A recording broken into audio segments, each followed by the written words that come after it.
These episodes have been starting out in a much looser way than our official feed episodes, but I've been thinking that perhaps it might be time to drop like the first 10 minutes of one of these Patreon episodes on the main feed to remind people that they could get more episodes from us.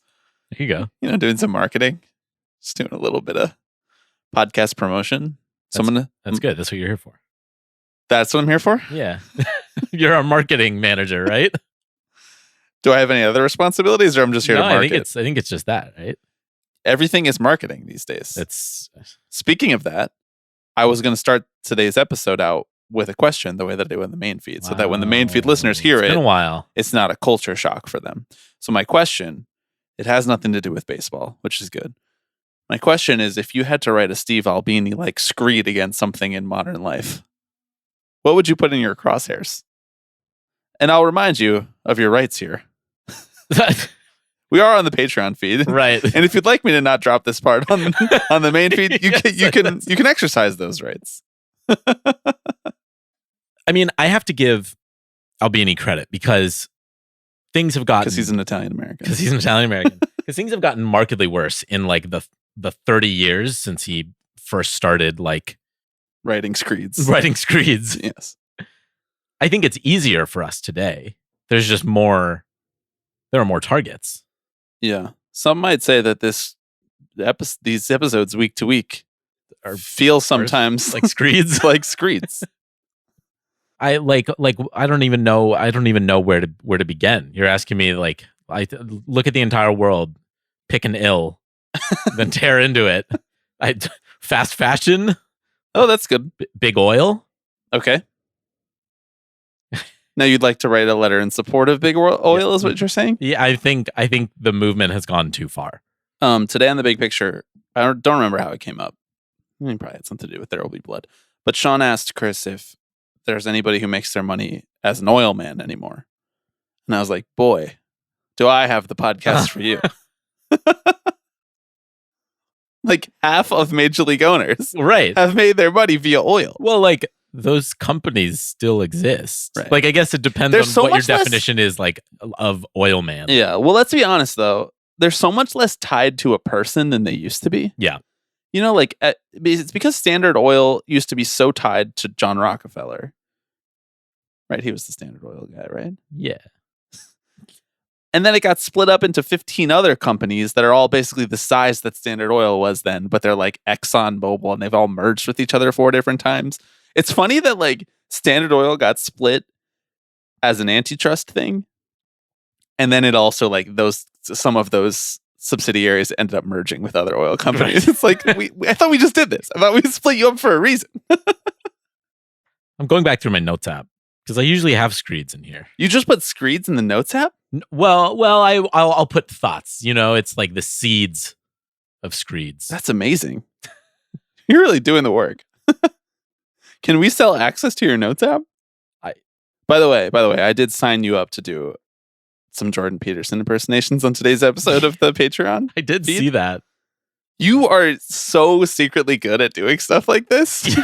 I don't know that I've done Jordan Peterson. You could do it pretty easily, though. Come on, wait. I'll play. No. While you look for your screeds, I'm going to play you a little JP. Okay. And you just imitate it. All right.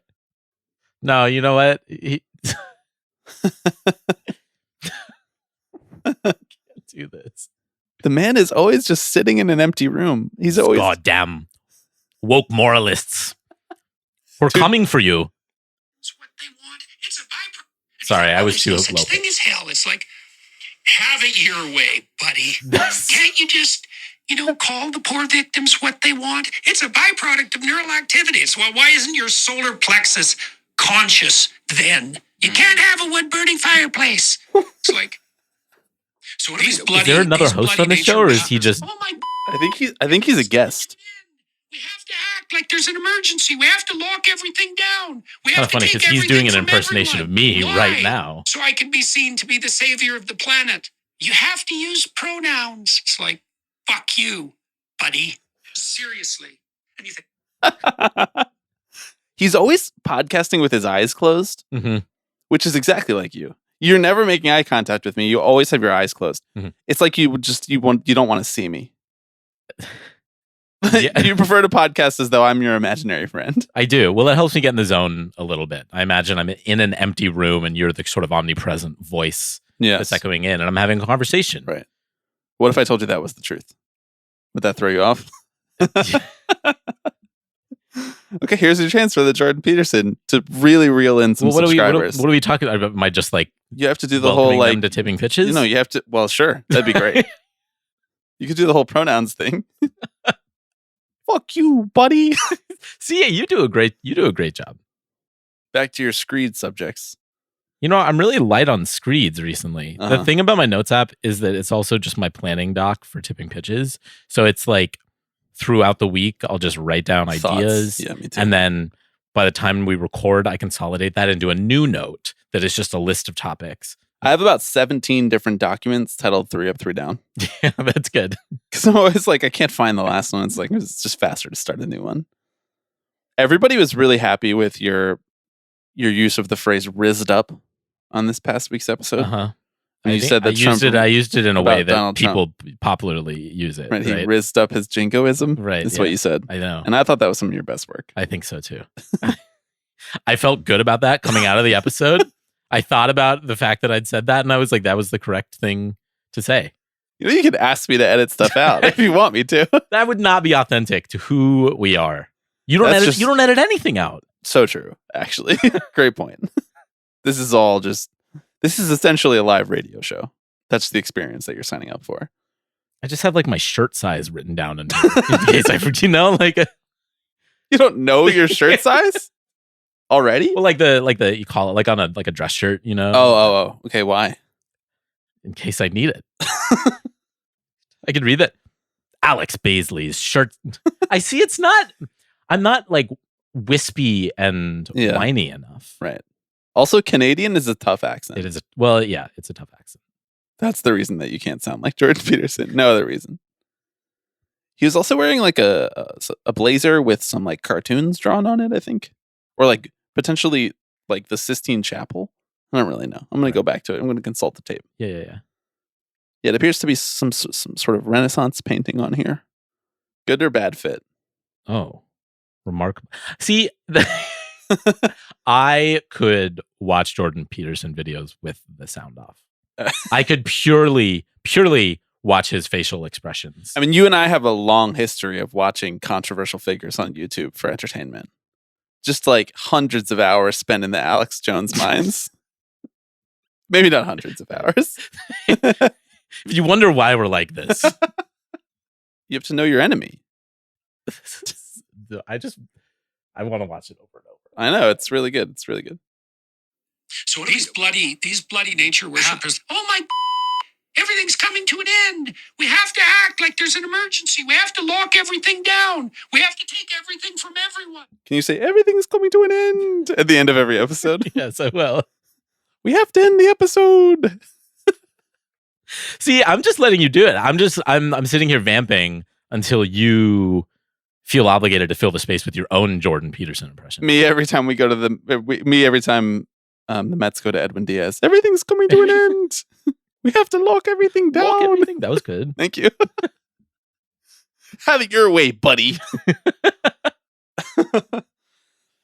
I can't believe you started out the page. Is this the part you're going to put on the main feed? Yeah, man. Okay.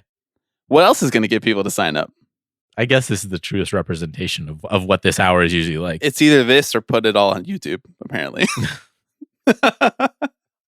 And we know you won't do that. It's in your contract. It is in my contract. Yeah. You do have control over my likeness elsewhere, though. True. Which is why you run all my socials. I'm doing a really good job of running your socials right now. You're right. Yes, just you not are. posting. Just not putting anything on there. Do you want to give me access to your socials? I would trust you with that. I feel like I could get your voice down. I think so. Yeah. Just constantly tweeting at Dave Cavill. Uh-huh.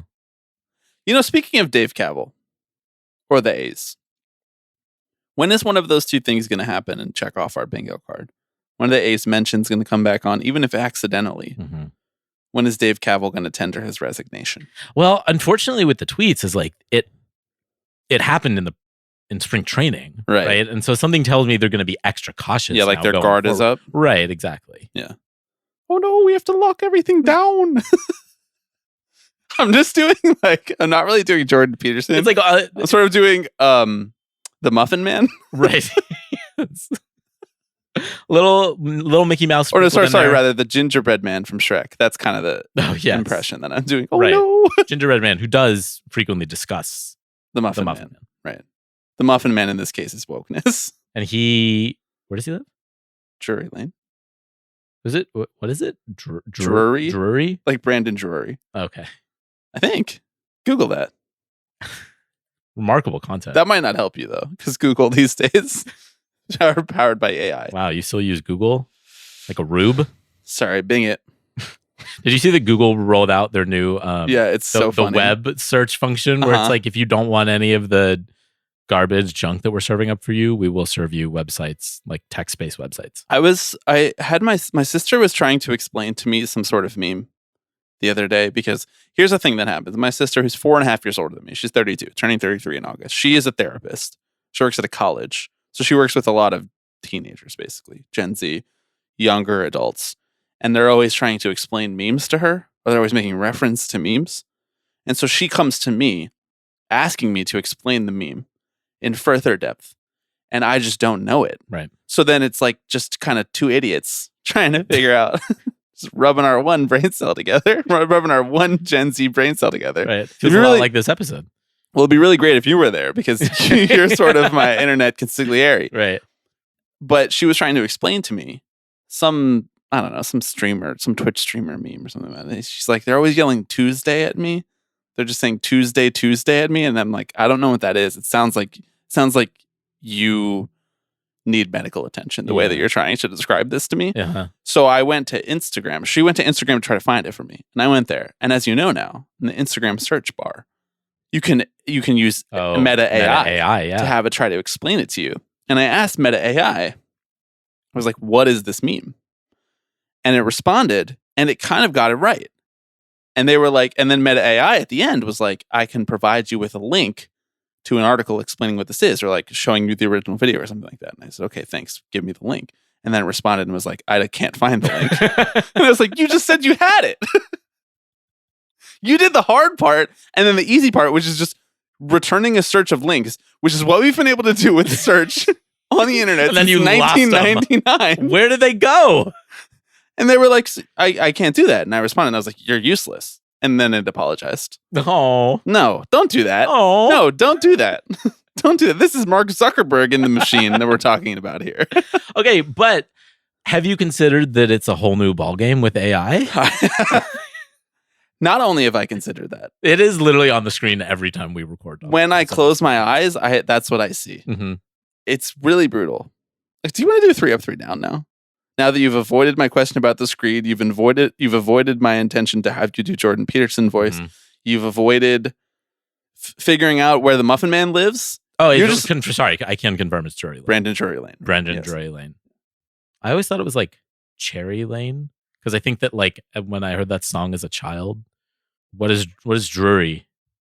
You weren't a big Brandon Drury head. I guess I don't think he was in the league yet. You weren't following his high school outings.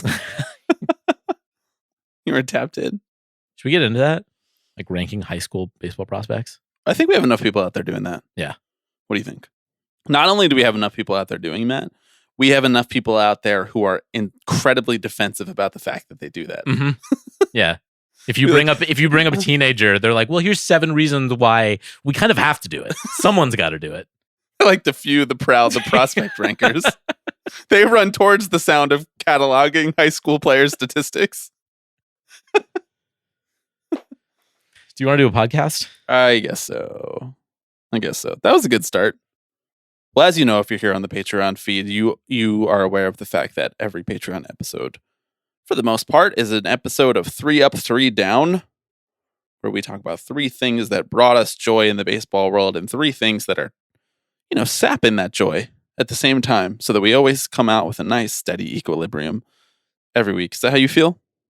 Equilibrium? Yes. You come out of every episode of this and you're like, I've achieved emotional equilibrium. Right. Well, again, and it's helpful, I will say, to have my eyes closed the whole time when I'm doing it. It like brings my heart rate down.